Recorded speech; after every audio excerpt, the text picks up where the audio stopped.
የአሜሪካን ኤምባሲ ለኢንተርቪው ለሚጠራቸው ሰዎች እነዚህም ቢያውቁ ይመረጣል። ለመሆኑ ወደ አሜሪካ ለመጓዝ ይሄ የመጀመሪያ ጉዞ ነው? ከዚህ በፊት አሜሪካ ሄደህ ታውቃለህ? ያባችሁን ዶክመንቶችን በዝርዝር እናያለን።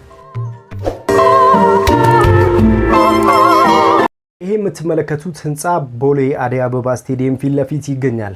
90% ግንባታው አልቋል። በዚህ አፓርትመንት ላይ ለንግድና ለመኖሪያ ቤት ለምትፈልጉ ሰዎች ካላችሁ ቦሌ ዓለም አቀፍ ኤርፖርት 10 ደቂቃ ብቻ ይፈጃል። ንግድና ለመኖሪያ የሚሆኑ የተለያዩ አፓርትመንቶች አሉት። ባለ 1፣ ባለ 2፣ ባለ 3፣ ባለ 4 መኝታ ቤቶችን በተለያዩ ካሬዎች ይዞላችሁ ቀርበዋል። ይህንን ሪል ስቴት መጣችሁ መግዛት የምትፈልጉ በቀጥታ እኔ ራሴ በተገኘውበት መፈራረም ትችላላችሁ።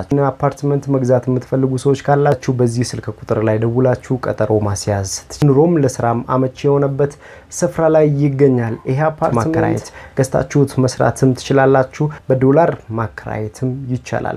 ይህንን አፓርትመንት ለማግኘት ለምትፈልጉ በዚህ ስልክ ቁጥር ላይ ደውሉልን። መልካም ጊዜ። ሶሉሽን ከቪዛ ኢሚግሬሽን፣ ፓስፖርት፣ ዓለም አቀፍና ሀገር ውስጥ በረራዎች ጋር በተገናኘ የተለያዩ መረጃዎችን ወደ እናንተ እናደርሳለን። ኢድ ሙባረክ ለሁሉም የእስልምና እምነት ተከታዮች በሙሉ በመላው ዓለም ላይ ላላችሁ ኢድ ሙባረክ ብያለሁ። እንኳን አደረሳችሁ ማለት እወዳለሁ። ሰብስክራይብ በማድረግ ቤተሰብ ሁኑ። የአሜሪካን ኤምባሲ በኢንቪቴሽን ለምትገቡ ሰዎች ኢንተርቪው ስታደርጉ ምን ማሟላት አለባችሁ የሚሉትን ነገሮችን በዝርዝር እናያለን። በተጨማሪም ደግሞ ለየት ያለ ነገር ይዤላችሁ መጥቻለሁ። ዛሬ ለመጀመሪያ ጊዜ ነው የምንሞክረው የኤምባሲ ኢንተርቪው ከኤአይ ጋር በቢ1 እና በቢ2 የቪዛ አፕሊኬሽን፣ ያ ማለት በቱሪስት ቪዛ እና በንግድ ቪዛ ወደ አሜሪካን ኤምባሲ ለሚገቡ ሰዎች ከኤአይ ባለሙያውን ልክ እንደ አሜሪካን ኤምባሲ ኦፊሰር ወይንም እንደ ጠያቂ ሆኖ እኔ ደግሞ ኤምባሲ እንደገባ ሰው ሆኜ ኤአይውን እጠይቀዋለሁ። የሚመልስልኝ ነገሮች ሙሉ በሙሉ በሚባል ደረጃ አሁን በአሜሪካን ኤምባሲ ውስጥ ያለውን ሁኔታ የሚገልጽ ይሆናል ማለት ነው። ምክንያቱም ኤአይ አሁን ያለውን አፕዴት የተደረገውን መረጃ ነው የሚሰጠን። ስለዚህ ከዛ ጋር ተቀራራቢ ነው። እንደ ቪዛችሁ ሁኔታ ግን ሊለያይ ይችላል። ስለዚህ ቪዛችሁ ይለያያል፣ ዶክመንታችሁ የምታስገቡት ሊለያይ ይችላል። ግን ጥያቄው አብዛኛው ጊዜ ተመሳሳይ ናቸው።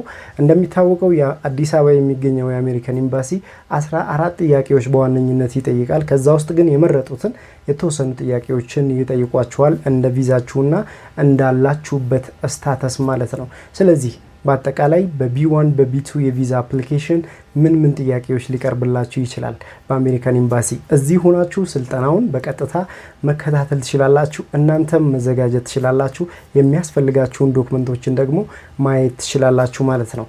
ይሄ ለቪዛ አፕላይ ላደረኩበት ሳይሆን ጀስት እናንተ ግንዛቤው እንዲኖራችሁ እንድትለማመዱት ኢንተርቪው ላይ መቅረብ ያን ያህል ብዙ የሚያስጨንቅ አይደለም። ስለዚህ ያንን ልምምድ እንዴት አድርጋችሁ ማድረግ እንዳለባችሁ በቀጥታ ለማሳየት ነው ይሄንን ቪዲዮ የሰራው። ወደ ኦፊሰሩ ከመግባቴ በፊት የምጠየቃቸው ጥያቄዎች አሉ። ለምንድን እንደመጣው ኤምባሲው ይጠይቀኛል።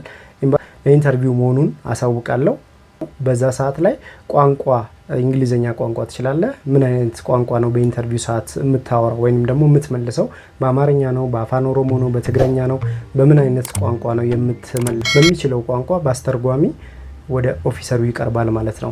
ቅድም ላይ እንደጠቀስኩላችሁ እንደ ቪዛችሁ አፕዴት ሊደረግ ይችላል፣ እንደ ቪዛችሁ ሊለያይ ይችላል። ስለዚህ ያንን ታሳቢ እንድታደርጉ ፈልጋለሁ።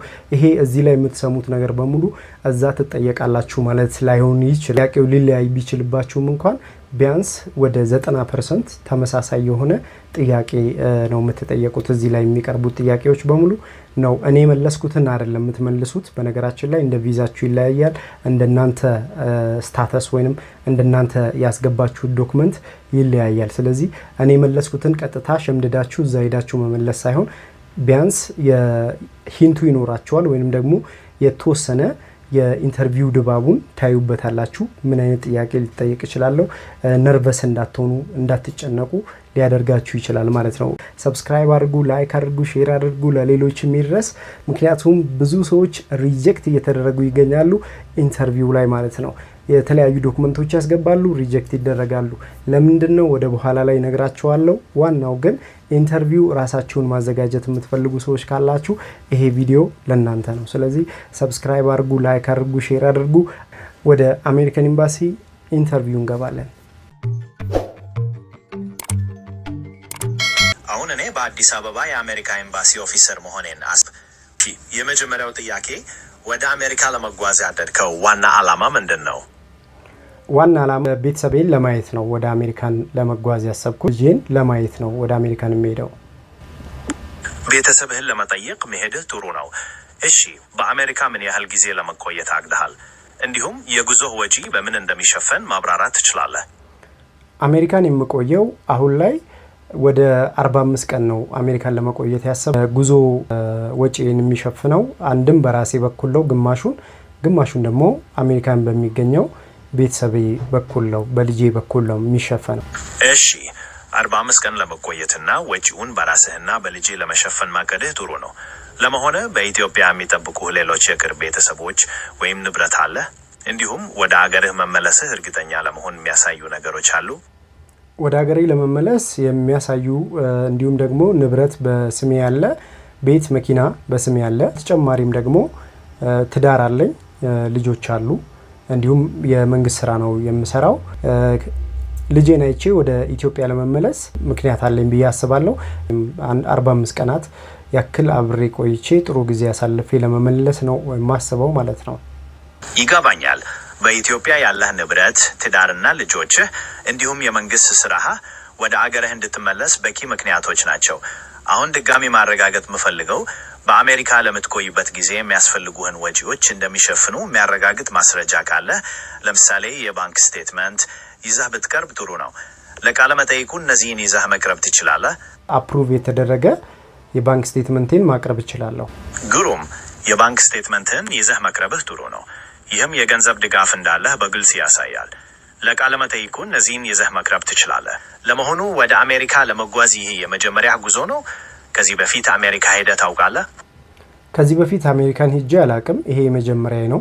ነገር ግን የተለያዩ ሀገራት ሂጃለሁ። ለምሳሌ እንደ ጀርመን፣ እንደ ጣሊያን አይነት ከተሞችን ለመጎብኘት እድሉን አግኝቼ ነበረ። ስለዚህ እነዛ ሀገሮች ሂጃለሁ። አሜሪካን ግን ለመሄድ ይሄ መጀመሪያ ነው። በጣም ጥሩ። ወደ አውሮፓ መጓዝህ ልምድ እንዳለህ ያሳያል። ቢ2 ቪዛ አፕሊኬሽን ፈተና እንቀጥላለን። በአውሮፓ ውስጥ ስለተጓዝክባቸው ሀገሮች ተናግረህ ነበር። እኚህ ሀገሮች ለምን ለየት ያለ ስሜት ፈጠሩበት? የማላቃቸው ቦታዎችን ለመጎብኘት እድሉን አግኝቻለሁ። ተረድቻለሁ። አዳዲስ ቦታዎችን መጎብኘትና ስለ ባህላቸው ማወቅ ደስ እንደሚልህ በቀደሙት ጉዞዎችህ ከቤተሰብህ ጋር ጥሩ ጊዜ ያሳልፈሃል። ለመሆኑ አሜሪካን ለመጎብኘት የተለየ ምክንያት አለህ? ለምሳሌ የምታውቀው ሰው ወይም ልትጎበኘው የምትፈልገው የተለየ ቦታ? በዋነኝነት ያው ልጄ ጋር ነው የሚሄደው። ከልጄ ጋር፣ ከቤተሰብ ጋር፣ ከባሏ ጋር እንዲሁም ከልጆቿ ጋር ጥሩ ጊዜ ለማሳለፍ ነው። እንዲሁም ደግሞ አሜሪካን ውስጥ ደስ የሚሉ ቦታዎችን አብረን ለማሳለፍና የቤተሰብ ጊዜ ጥሩ ጊዜ እንዲኖረን ለማድረግም ጭምር ነው ወደ አሜሪካን የሚሄደው። ስለዚህ ቀዳሚው ዓላማህ ከቤተሰብህ ጋር ጥሩ ጊዜ ማሳለፍና አሜሪካን ለመጎብኘት ነው። ይህ በጣም ጥሩ ምክንያት ነው። ኦኬ፣ የመጨረሻ ጥያቄ፣ ወደ አሜሪካ ከሄድክ በኋላ ምን ለመስራት ታስባለህ?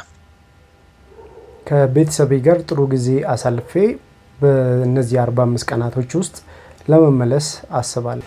መልካም። ለ45 ቀናት ከቤተሰብህ ጋር ለመቆየትና ለመመለስ አቅደሃል።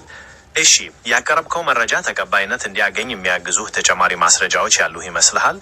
ለምሳሌ በአሜሪካ የሚኖረው ቤተሰብህ ስለመጋበዙ የሚያሳይ ደብዳቤ ወይም ደግሞ እዛ ለምትቆይበት ጊዜ የሚያስፈልጉህን ወጪዎች እንደሚሸፍኑ የሚያረጋግጥ ሰነድ? አዎ፣ ያንን ማቅረብ እችላለሁ። የባንክ ስቴትመንትና ኢንቪቴሽን ሌተር አለኝ፣ ልጄ የላከችልኝ አለ። ስለዚህ እሱን ማቅረብ እችላለሁ፣ ማሳየት እችላለሁ።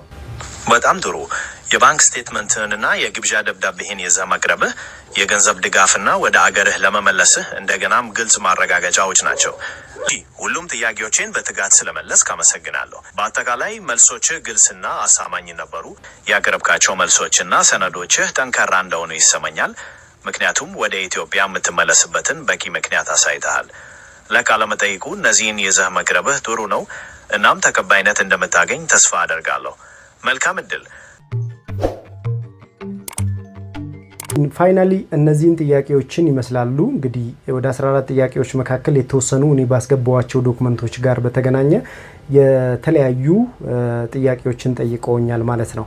ነገር ግን የማይቀሩ ጥያቄዎች ናቸው። እነዚህ እንደ ኮመን ጥያቄዎች ብላችሁ አስቧቸው። ነገር ግን ታተሳችሁ ሊቀያየሩ ይችላሉ። እንደምታስገቡት የባንክ ስቴትመንት፣ እንደምታስገቡት የቪዛ አይነት፣ የእድሜያችሁ ሁኔታ እንዲሁም ደግሞ የተለያዩ ወቅታዊ ሁኔታዎች ጋር በተገናኘም የአሜሪካን ኤምባሲ በኢንተርቪው ሰዓት የሚጠይቃችሁ ጥያቄዎች ሊለያይ ይችላል ማለት ነው። በዋነኝነት ግን አሁን የባንክ ስቴትመንት፣ ንግድ ፍቃድ እንዲሁም ደግሞ የምትሰሩበት እንዲሁም ትራቭል ሂስትሪ ከ6 ወር ወደዚህ ማለት ነው እነዚህ ያስፈልጋሉ። ማስያዣ ደግሞ የምትጠየቁት $15,000 አለ። እሱ ልክ እንደ ኦፊሰሩ ይለያያል ማለት ነው። ስለዚህ ይሄንን ማወቅ ይጠበቅባቸዋል በኢንተርቪው ሰዓት ወደ አሜሪካን ኤምባሲ ለምትገቡት ሰዎች ማለት ነው። ኦፊሰሮች ሊጠይቋቸው የሚችሉትን ጥያቄዎችን ግን በኤአይ በኩል አግኝተናል ማለት ነው። ያ ማለት ግን 100% እነዚህን ጥያቄዎችን ይጠይቃሉ፣ እኛም ደግሞ እነዚህን ጥያቄዎችን እንመልሳለን ማለት ግን አይደለም። ቢያንስ ከእናንተ ጋር የሚገናኝ ጥያቄዎች ቢቀርቡላችሁ ምን ብላችሁ መመለስ እንዳለባችሁ ያዘጋጃችኋል ብዬ ለእናንተ ይጠቅማሉ ብዬ የማስባቸውን መረጃዎችን ወደ እናንተ ይዤ እመጣለሁ። ኢትዮ ትራቭሎች ነን። አብሬያቸው የቆየሁት አሜን ነበርኩ። ሰብስክራይብ አድርጉ፣ ላይክ አድርጉ፣ ሼር አድርጉ። ለሌሎች ቴሌግራም ቻናላችን ዲስክሪፕሽን ላይ ታገኙታላችሁ፣ ጆይን አድርጉት።